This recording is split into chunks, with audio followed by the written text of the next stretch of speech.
우리나라의 3대 명절 설날과 추석과 단오가 있듯이 유대 나라에도 3대 명절이 있습니다. 유월절과 오순절, 장막절인데 이 유월절과 오순절, 장막절에 공통점이 있습니다. 그것은 땡스, 감사라는 것입니다. 유월절도 감사고 오순절도 감사고 장막절도 감사가 바로 핵심 가치입니다. 그런데 이 유월절과 오순절, 장막절 가운데 가장 큰 명절이 어느 절기냐? 그것은 유월절입니다. 유월절을 우리가 영어로 패스오버라고 하는데 그 뜻은 지나간다는 뜻입니다. 무엇이 지나갔나? 바로 죽음이 지나갔다는 것입니다. 저주와 율법이 우리에게서 지나갔다는 뜻입니다. 하나님이 에집트를 심판하실 때에 교만했던 바로가 고집을 부렸습니다. 그래서 하나님이 10가지 재앙을 터뜨립니다. 피, 깨구리, 이 파리, 온역, 독종부터. 그래도 고집을 부리고 항복하지 않습니다. 마지막 치신 재앙이 뭡니까? 장자의 죽음입니다. 장자의 죽음, 죽음의 사자가 들어가면 왕부터 평민까지 다 장남들이 죽어나가는 거예요. 사람부터 동물까지 다 죽어나가는 거예요. 그런데 하나님의 사람이 있는 히브리인들 그 가게는 사람이 죽지 않습니다. 왜입니까? 문설주와 인방에 양의 피나 염소의 피를 발랐기 때문에 죽음의 사자가 패스오버 지나갔던 것입니다. 21세기 지식정보화 사회에 문설주와 인방에 바른 그 양의 피는 지금 무엇을 상징하는 것일까요? 그것은 2000년 전 갈보리 산중에서 우리의 죄를 걸머지시고 속죄 어린 양으로 대속제물로 자기 몸을 깨뜨려 죽으신 그분이 흘리신 보혈 예수의 피인 것입니다. 우리는 예수의 피로 인하여 죄사함 받았습니다. 우리는 예수의 피로 인하여 의인이 되었고 하나님 자녀로 신분이 거듭났으며 자존감이 높은 하늘나라 백성이 되었으며 지금 죽어도 천국에 가서 영원히 살 것을 생각하면 소망과 감사와 기쁨이 넘치는 것입니다. 우리는 구원받은 하나님의 자녀입니다. 그러므로 이 추수감사절 아침에 우리가 감사해야 할 때 감사의 핵심이 뭐냐? 무엇에 감사해야 되느냐? 오곡백과 주신 것 감사해야 되느냐? 좋은 가정 주신 것 감사해야 되느냐? 말씀이 흥하여 세력을 얻고 진리 가운데 거하려 몸부림치는 건강한 우리 교회 주심에 감사해야 되느냐? 물론 이것도 감사의 요건이지만 기독교인의 건강한 감사, 본질적 감사, 성서적인 감사는 구원에 대한 감사인 것입니다. 죄와 허물로 죽었던 우리들을 죄와 사망에서 건져내 주신 구원에 대한 감사, 이것이 넘쳐야 된다는 것입니다. 명심보감에 보면 몸에 실로락이 하나라도 걸쳤다고 하면 배를 짜는 여인의 수고에 감사하라 우리에게 충고했고, 또 하루세끼 밥을 먹거달랑 농부의 노고를 기억하고 감사하라고 우리에게 기뜸해 주었습니다. 세계적인 문호 셰익스피어는 감사할 줄 모르는 자식을 둔 그 부모는 차라리 독사에게 물려 죽는 편이 낫다라고 너무 독한 이야기를 해주었습니다. 무슨 말일까요? 하나님이 날 위해 대신 죽었는데 감사하지 못한다는 건 이건 저주 가운데 그런 저주가 없다는 뜻 아니겠습니까? 여러분께 묻습니다. 예수 믿는다는 것이 무엇입니까? 예수 믿는다는 것이 무슨 의미입니까? 예수 믿는다는 것은 주인을 바꾸는 겁니다. 주권을 양도하는 것입니다. 전에 내가 주인 되었던 내 삶을 내려놓고 예수님을 내 삶의 자리에 중심에 모시고 예수가 왕 중의 왕이 되고 내 인생의 주인이 되는 것, 그 예수 믿는 것이고, 물질이 나의 주인이었는데, 명예가 나의 주인인데, 권력이 나의 주인인데 그거 예수 믿고 보니 아니다. 그거 내려놓고 그 자리에 예수님을 올려놓고 예수님을 주인 삼는 것, 이것이 뭐냐? 예수 믿는 것입니다. 그러므로 예수를 믿는다는 자체는 뭐냐? 영적 전쟁의 시작인데 악한 마귀 사탄이 가만두지 않습니다. 공격합니다. 공격이 날카롭습니다. 교모합니다. 교활합니다. 여러분, 사탄이 우리를 공격할 때 불신이 들어갑니다. 하나님이 믿어지지 않아요.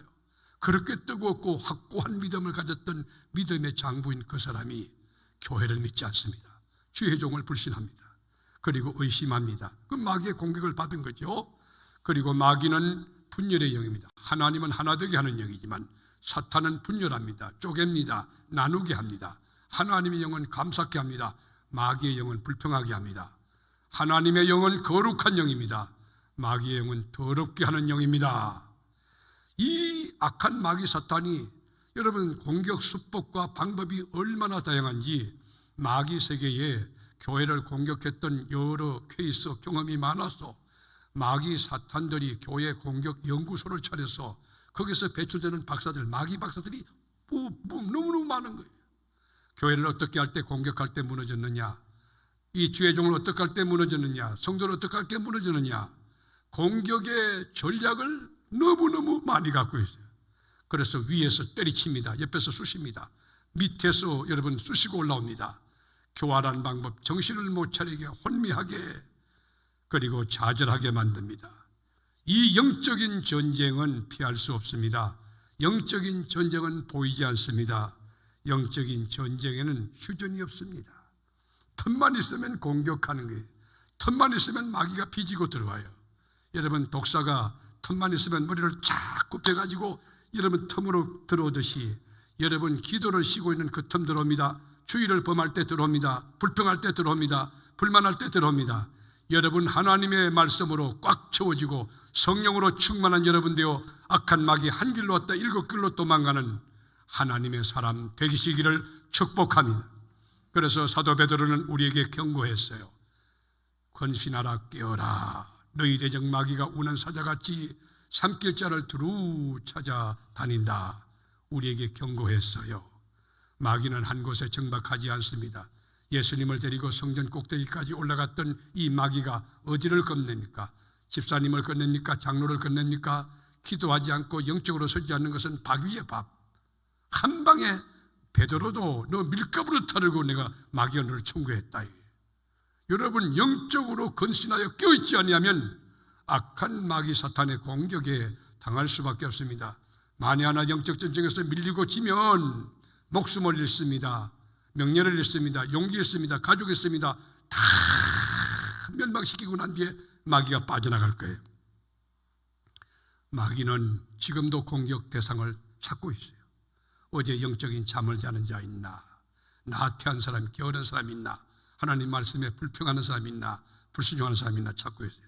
그래서 베드로전서 5장 8절에 보면 이렇게 있습니다. 건신하라 깨어라. 너희 대적 마귀가 우는 사자같이 두루 다니며 삼킬 자를 찾으니 너희는 믿음을 굳게 하여 그를 대적하라. 사랑하는 교우 여러분, 영적으로 깨어있기를 축복하는 것입니다. 영적으로 깨어서 건신하여 하나님께 기도하는 거예요. 마귀의 수법이 얼마나 첨단화되어 있는지, 얼마나 과학화되고 합리화되고 논리적인지 이야기 들으면 아구가 딱딱딱딱 맞아 고개를 끄덕끄덕 할 수밖에 없는 비슷한데 틀리게 하는 교묘한 영이 악한 것들이 역사한다는 걸 기억해야 돼요. 그래서 너무 매혹적이기 때문에, 너무 상황적으로 논리적이기 때문에 고개를 끄덕할 수밖에 없는 이 마귀의 전략에서 영적인 분별력을 가지고 영적인 통찰력을 가지고 하나님의 말씀을 가지고 악한 마귀 사탄을 넉넉하게 대적하여 물리치고 이기고 승리하고 서는 역사가 산부인에 나온 여러분에게 있을지어다.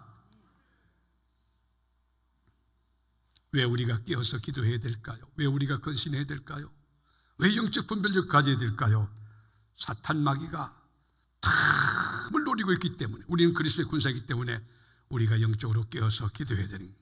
그런데 성경을 보면 영적 전쟁에서 100% 이길 수밖에 없는 전쟁이, 왜냐하면 하나님의 법칙, 하나님의 전법, 하나님의 매뉴얼이 있고 우리의 총사령관은 한 번도 진 적이 없는 창세기 3장 15절에 이미 뱀의 머리를 박살내놓은 예수 그리스도가 우리의 총사령관이기 때문인 것입니다. 그리고 군사학적으로 우리가 접근해도 마귀는 3분의 1 타락해서 귀신이 되어 있지만 3분의 2는 아직도 천구처소로 남아있고, 그보다 하나님이 군대의 총지휘하시니 우리 예수님이 우리 총대장이 되시니 승리할 줄로 믿습니다. 우리에겐 하나님의 말씀이 있습니다. 여러분 가정이 승리할 줄 믿습니다. 우리 교회가 승리할 줄로 믿습니다. 이 거룩한 영적 전쟁, 총성 없는 전쟁, 소리 없는 전쟁, 보이지 않는 전쟁. 아무리 마귀가 교활하고 그래도 우리는 승리할 수 있어요. 100% 승리할 수 있습니다. 전쟁에 승리하기만 하면 전리품이 얼마나 많이 따라오는지, 하나님이 주시는 전리품이 얼마나 많은지, 그리고 자신감과 용기를 얻게 되고요. 그리고 그 생애 자체가 너무 빛난 아름다운 이 스토리가 있는 인생이 돼요. 제가 교회를 개척하고 너무 힘들고 어려울 때 하나님의 성전에서 철야하고 금식하고 그럴 때가 많았습니다. 그런데 그때 너무 어려우니까 기도가 안 나와요. 그래서 교회 와서 제가 울면서 아시지요, 아시지요,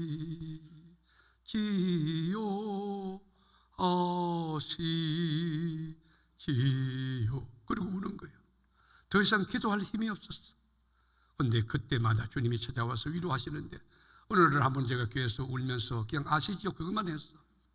구체적인 기도 내용도 없었어. 그런데 천사가 나타나서 저를 이렇게 푹 안아주었어요. 저는 이 뒤에 천사가 왔는데 뒤에 제 눈이 있나 봐요. 천사가 나를 안는 걸 내가 느꼈어요. 그리고 내가 깊은 잠에 빠졌어요. 그리고 새벽 기도 될 때 내가 눈을 떴는데 거기에 한겨울이 한겨울. 여러분, 얼음이 얼마나 추웠는지 제가 사청에 막 그 성전 얼어가지고 이 물이 이만큼 올라오는데, 그때 그 추운데 이 방석 하나 놓고 기도하는데, 그런데 내가 일어나 보니까 몸이 흠뻑 땀이 젖었어. 이것을 어떻게 설명할까? 어떻게 과학적으로 설명할까? 저는 이런 하나님을 많이 체험하고 나니까 목회하면서 인생 살면서 자신이 까짓것 하나님 계신데 제가 이런 용어 쓰는 이유가 있어요. 까짓것 하나님 계신데 한번 해보실래요? 시작. 제가 하나님을 많이 경험해 보니까 하나님이 온전하신 분이에요. 전능하신 분, 위기를 기회로 바꾸시는 분이에요. 그래서 까짓것 천만이 다 달라들어도 까짓것 하나님 계신데 그리고 죽으면 천국 가면 되는 거지 뭘 그렇게 비굴하게 살아. 여러분, 이 담대함이 어디서 나오느냐? 하나님을 체험하니까 나오는 거예요. 기독교는 관념과 지성의 지식의 종교 아니에요. 체험의 종교예요. 하나님을 경험하는 여러분 되기를 축원하는 거예요. 자, 그러면 하나님이 영적 전쟁에 승리하는 비법을 우리에게 어떻게 가르쳐주고 있는가? 사도 바울은 하나님의 전신갑주로 무장하라고 권면해요. 하나님의 전신갑주에 여러분 그 내용이 뭐예요? 공격용 무기와 방어용 무기가 있는데 구원의 투구를 분명히 헬멧을 쓰라는 거예요. 구원의 헬멧을 쓰라는 거예요. 의의 흉배를 붙이라는 거예요. 그리고 진리의 띠를 띠고 복음의 신을 신고 믿음의 방패를 가지고 악한 것들이 불화전을 쏘아볼 때 믿음의 방패로 막아내라는 거예요. 그리고 성령의 검 하나님의 말씀을 가지라는 거예요. 우리가 여러분 365일 바이블 미팅 프로그램이 돌아가고 있잖아요. 하루에 3장씩 담임 목사와 같이 읽고 나고 있지 않습니까? 내년에는 조금 더 깊이 여러분 말씀으로 인도해 가려고 제가 거룩한 고민을 지금 하고 있습니다. 말씀 가까이, 말씀 더 깊이 예배도 여러분 성소 예배가 아니고 지성소 예배 드리듯이 더 깊은 곳으로 나가기 위해서 우리 교회가 기도하며 또 온 성도가 하나도 빠짐없이 그 은혜에 동참하는 거룩한 영광과 축복을 누리는 역사가 있기를 축복하는 것입니다. 바울이 건면한 영적 전쟁에 승리하는 비법은 하나님의 전신갑주를 이렇게 무장하라고 그랬어요. 그 중에서 오늘은 딱 한 가지만 제가 주제로 할 텐데 한번 따라 하실래요? 구원의 투구.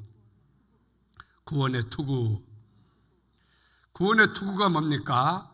지금 죽어도 천국 갈 수 있다고 하는 확신, 그리고 구원의 감격이 되는 거예요.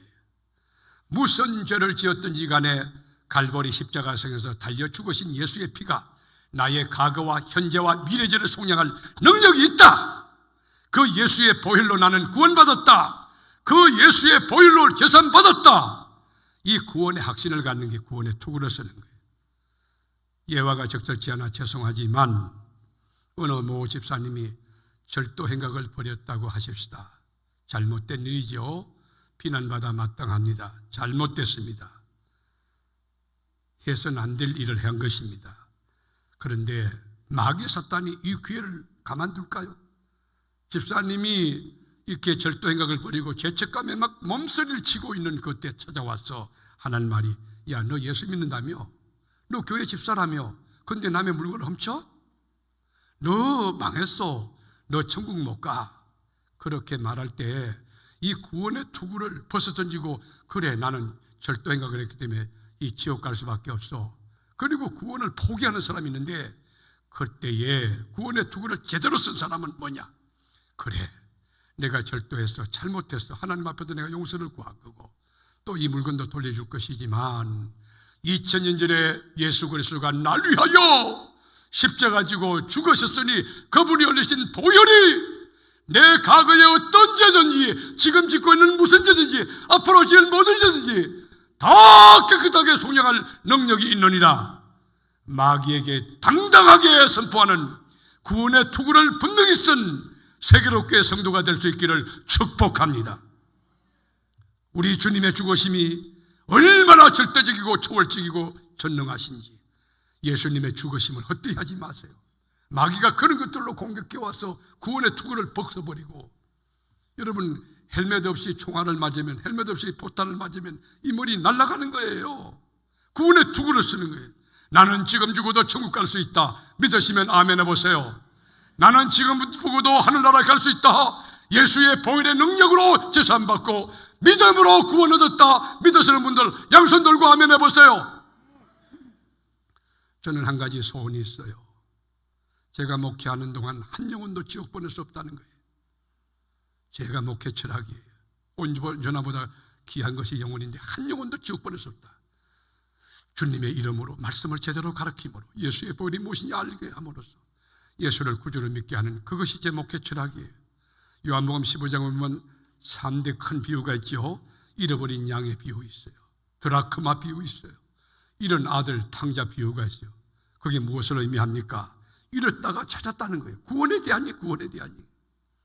여러분, 하나님이 우리에게 주신 그 구원, 우리를 어느 상태에서, 어떤 상태에서 구원했습니까? 우리가 죄와 허물로 죽었을 때에 우리를 거기서 구원했다는 거예요. 에베소 2장 1절에 보면 그는 허물과 죄로 죽었던 너희를 살리셨도다. 그때의 너희는 그 가운데서 행하여 이 세상 풍조를 따르고 공중의 권세 잡은 자를 따랐으니 곧 지금 불순종의 아들들 가운데 역사하는 영이라. 자, 보세요. 우리가 죄와 허물로 죽었던 영적 시체, 영적인 송장인 상태에서 우리 하나님이 건져냈다, 구원했다는, 앞으로 죽을 사람들, 미래지향적인 죽음이 아니에요. 현재 죽어가고 있는 사람이 아니에요.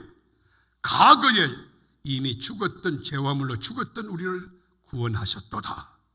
아주 오래가 언제일까요? 에덴 동산에서 우리의 시조였던 아담이 범죄한 오리지널 신이라고 하는 원죄를 지어서 죄의 싹선 사망인데 영원히 죽을 수밖에 없는 우리 실존을 하나님의 아들 독생자 예수가 십자가에 달려 돌아가심으로 테텔레스타이 외치며 모든 죄를 다 속량했다고 하는 것입니다.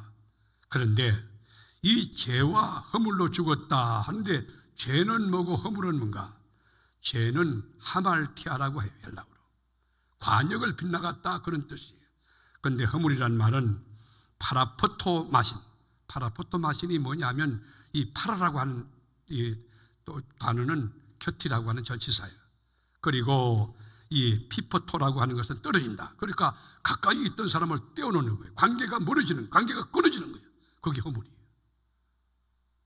우리가 죄와 허물로 죽었던 상태에서, 하나님 관계에서 끊어진 상태에서, 단절된 상태에서 우리를 건져내어 한쪽에 하나님의 손을 잡고 한쪽에 인간의 손을 잡고 연결해 놓았다는, 그게 구원인 것입니다.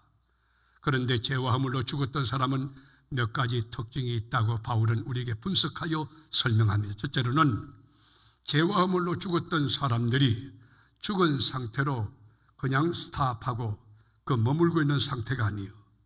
다른 세력과 합세해가지고 나쁜 쪽으로, 아주 나쁜 쪽으로, 마귀가 좋아하는 쪽으로 활동하고 있다고 하는 것입니다. 이것이 끔찍한 충격이 되는 거예요. 제가 오래전의 일인데요, 며칠간 저희 집을 비우고 휴가인지 뭔지 잘 기억이 없는데 먼 곳을 다녀온 적이 있어요. 제가 집을 떠나기 전에 전기세 아끼려고 냉장고에 플러그를 뽑아놨어요. 그리고 이제 며칠 있다가 집에 들어오니 그때가 날이 너무 더운 거예요. 집에 딱 들어오니까 냄새가 막 악취가 나는 거예요. 왜 이렇게 뭐가 이렇게 냄새가 나나. 저희 집사람이 소리를 쳤어요. 목사님! 왜요? 이 냉장고 전기세 누가 뽑았어요? 내가 뽑았어요. 왜 뽑았어요? 전기세 아끼려고. 근데 냉장고 열어보니까 냉장고 안에 생선이라든지 그 있는 것들이 다 썩었어요. 며칠만 여름철에 다 물이 막 건건하게 밑으로 내려와요. 곰팡이가 끼었어요. 그 좋은 여러분 그 생선이요 곰팡이가 끼었어요. 냄새가 났어요. 무슨 말입니까? 여러분이 예수 잘 믿는다고요? 그렇게 믿음이 좋은 장로님이, 믿음이 좋은 권사님이 타락하면, 영적으로 죽으면 마귀와 함께 생각하고 마귀와 함께 말하고 하나님의 교회를 부패시키고 하나님의 교회를 어지럽게 하고 영적으로 건강하기를 축원하는 것입니다. 그래서 오늘 본문에 보면 첫째로 이 세상의 풍습을 따랐다. 여러분, 이 세상의 풍습이 뭐예요? 헬라어로 아이온이라는 단어를 쓰는데, 아이온이라는 말은 그 시대를 지배하는 악한 세력, 스피릿, 정신, 컬처, 문화, 트렌드, 그런 걸 말하는 거예요. 이 세상이 흐르고 있는 방향으로 하나님의 사람이 가서 안 되는데 그 함께 합류하고 있다는 거예요. 그게 뭐냐? 죄와 허물로 죽은 사람의 특징인 거예요. 너무 논리적입니다. 이 세상이 너무 합리적입니다. 들어보세요. 얼마나 여러분 아구가 꽉꽉 맞는지. 우리는 거꾸로 사는 사람이에요. 세상은 넓은 길로 가지 우리 좁은 길로 가는 것이고, 세상은 십자가 내려놓지만 우리는 십자가 지고 가는 것이고, 우리는 주님의 말씀에 순종하며 가지만 하나님이 없는 사람은 불순종하며 살아가는 것이에요. 첫째로는 그 시대의 풍조를 따랐다. 두 번째는 불순종의 아들 가운데 살았다. 이 말이 거역하는 거예요. 꼭 기도하라 그러면 무슨 핑계 대서 뭐 회사가 어떻고 막 핑계대고, 여러분 거역의 영, 전격우리 영이 있는 거예요. 그게 뭐예요? 영이 죽은 사람의 특징이에요. 하나님의 사람은 기도하자 그러면 아멘을 한번 해봅시다. 기도합시다. 전도합시다. 성경 읽읍시다. 영적인 말씀을 선포하면 레스판스가 아멘 되어지는데, 영적으로 죽은 사람은 불순종의 영이 들어가 있어. 영이 죽었기 때문에. 그다가 뭐냐? 육체의 욕심을 따라, 욕망을 따라 산다 그래요. 여기 입은 육체는 생물학적 용어로 헬라어 소마인데, 소마. 그건 뭐냐? 타락한 육신의 본성을 쫓아 산다는 거예요. 육신은 자꾸 좀 더 쉬자, 좀 더 놀자 그러는데, 하나님의 영은 기도하라, 일어나라. 우리에게는 예수 그리스도의 보혈로 제사함받고 거룩의 영이 부어졌어요. 성결의 영이 부어졌어요. 구별의 영이 부어졌어요. 벌써 우리는 생각이 달라요. 가치관이 달라. 인생관이 달라. 세계관이 달라요. 생각도 거룩한 생각하고, 어떻게 하면 하나님께 영광 돌리고, 어떻게 하면 하나님의 교회에 유익하게 하고, 어떻게 하면 담임 목사님 목회에 힘이 되게 하고, 어떻게 하면 우리 목장장님에게 위로가 되게 하고, 어떻게 하면 우리 교구장 기관장들에게 협력자가 될까, 동력자가 될까. 생각이 벌써 거룩하고 생각이 벌써 살아있는 거예요. 순종하려고 합니다. 협력하려고 합니다. 감사하려고 합니다. 여러분, 이스라엘의 둘째 왕 다윗이 블레셋에 빼앗겼던 법궤가 다윗성에 들어올 때 반응이 뭐죠? 너무 좋아서 막 춤을 추는 거예요. 이성을 잃고 춤을 췄습니다. 하나님의 임재 앞에 춤을 췄습니다. 초월적인 감격으로 춤을 췄습니다. 절제가 되지 않을 만큼 춤을 췄습니다. 문무백관들이 다 보는 앞에서 왕이 춤을 췄습니다. 그까지는 좋습니다. 그런데 채통을 지키지 않고 속옷이 보일 만큼 춤을 췄어요. 주님께만 몰입했어요. 하나님께만 전적으로 쏟아넣었어요. 춤을 추다 보니 배꼽이 보였을는지 모르겠어요. 그걸 누가 봤느냐? 사울왕의 딸 미갈이 보고 얼레리 꼴레리, 왕이라는 사람이 채통도 없이 권위도 없이 백성들이 다 보는데 배꼽이 나올수록 춤을 춰? 저 사람 정신이 있는 거야 없는 거야? 광신적으로 춤을 춘다고 권위를 실추시켰다고 이야기할 때, 여러분, 이 미갈은 하나님께 저주받아 평생도록 자식을 갖지 못하는 태문이 닫힌 자가 되었던 것입니다. 저는 여러분께 묻습니다. 다윗이 이성이 없을까요? 지성이 없을까요? 상식이 없을까요? 왜 법궤가 들어올 때 춤을 췄을까요? 저는 확신하건대 구원의 은총을 주신 감격, 영생을 주신 하나님 앞에 감격해서 하나님의 임재 앞에서 성령의 춤을 췄다고 저는 생각해요. 시편 16편 11절 한번 보실까요? 주께서 생명의 길을 내게 보이시리니 주 앞에는 충만한 기쁨이 있고 주의 오른쪽에는 영원한 즐거움이 있나이다. 주께서 생명의 길을 보여주셨으니, 주께서 영생의 길을 열어주셨으니 주의 앞에 충만한 기쁨 가지고 오른편에 영원한 즐거움 가지고 다윗이 덩실덩실 춤을 춘 것입니다. 얼마나 귀합니까? 여러분께 제가 묻습니다. 여러분, 담임 목사가 인텔렉추얼하게, 그리고 아주 상식적이고 아주 점잖하게 이렇게 거룩 그게 좋겠어요? 아니면 구원의 은총에 감격이 넘쳐서 할렐루야 찬송 부르면 막 성령의 역사만 막 춤을 추는 그런 목사가 좋겠어요? 여러분, 다윗은 바로 성령의 끌림을 당한 거예요. 하나님께 그 몸을 맡긴 거예요. 사람이 뭐라고 하든지 하나님의 임재 앞에 감격을, 구원의 감격을 영생 주신 하나님께 찬송으로 노래하고 춤을 춘 거예요. 얼마나 귀합니까? 그러니까 이런 다윗은요, 인생관이 달라요. 가치관이 달라요. 세계관이 달라요. 신분이 지금 왕인데 왕에서 왕궁으로 천년 만년 사는 것보다 주의 성전에서 하루 사는 게 낫다고 그래. 한번 보실까? 시편 84편 10절, 주의 궁정에서의 한 날이 다른 곳에서 첫날보다 나은즉 악인의 장막에 사는 것보다 내 하나님의 성전 문지기로 있는 것이 좋사오니, 이 다윗의 신앙 고백이 세계롭게 사무엘에 나온 사랑하는 교우 여러분 한 분 한 분의 신앙 고백이 되을 수 있기를 주님의 이름으로 건면하고 축복합니다. 하나님의 성전에서 예배하는 이 한 시간이 저 청와대 백악관에서 천년만년 사는 것보다 더 낫다고 고백하는 이 다윗의 영적인 고백, 얼마나 귀합니까? 이 고백이 나와 여러분의 고백이 되어야 되지 않겠습니까? 세기의 살인마라고 일컬어진 고재봉 씨 여러분 기억하실 거예요. 1963년도 10월 19일인가요? 오래전의 일이죠. 새벽 2시에 강원도 인제에 대대장 이덕주 중령 가정 6명을 도끼로 아주 몰살시켰어요. 난도질했어요. 있어서 안 될 끔찍한 일이 벌어진 거예요. TV에 뉴스 대해서 특별하죠. 국민들 충격에 빠졌어요. 구치소에 수감되었습니다. 악명이 높아요. 안에서 사형수로 이미.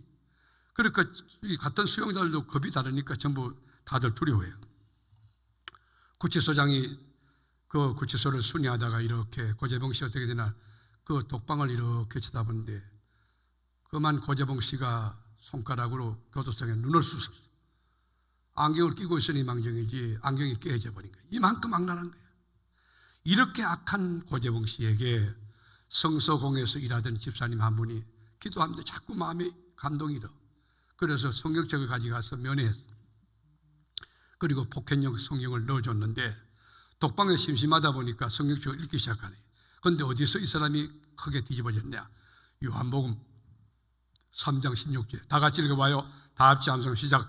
하나님이 세상을 이처럼 사랑하사 독생자를 주셨으니 이는 저를 믿는 자마다 멸망치 않고 영생을 얻게 하려 하심이라. 나 같은 죄인 다 이 살인마라고 나를 손가락질하는데 하나님이 이처럼 사랑했어? 그래서 감동이 돼요. 마음의 문이 열어서 성경을 읽기 시작합니다. 한 번 읽고 두 번 읽고 세 번 읽었는데 내중에는 이 하나님의 말씀이 이 고재봉 씨를 삼키기 시작했어요. 말씀이 이 사람을 읽어나기 시작했어요. 말씀이 스캔하는데 자기가 얼마나 형편없는 죄인가를 깨닫게 되었어요.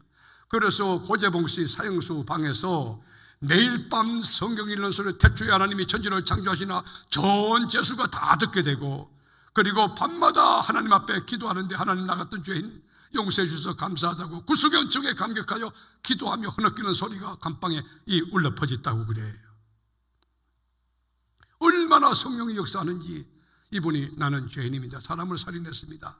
그런데 예수님이 날 위해 죽으셨어요. 예수 믿으세요. 교도소에서 1800명 이상 전도했다고 합니다. 그런데 이분이요, 예수를 믿고 구원받고 나니까 여러분 사람을 죽인 거 얼마나 잘못된 일입니까? 그 여러분 피해 입은 가족들 얼마나 상처가 크겠습니까? 정말 안 될 일이죠. 근데 이분이 구원받은 그 감격 가지고 여러분 180도 변화된 모습으로 교도소 생활하는 거예요.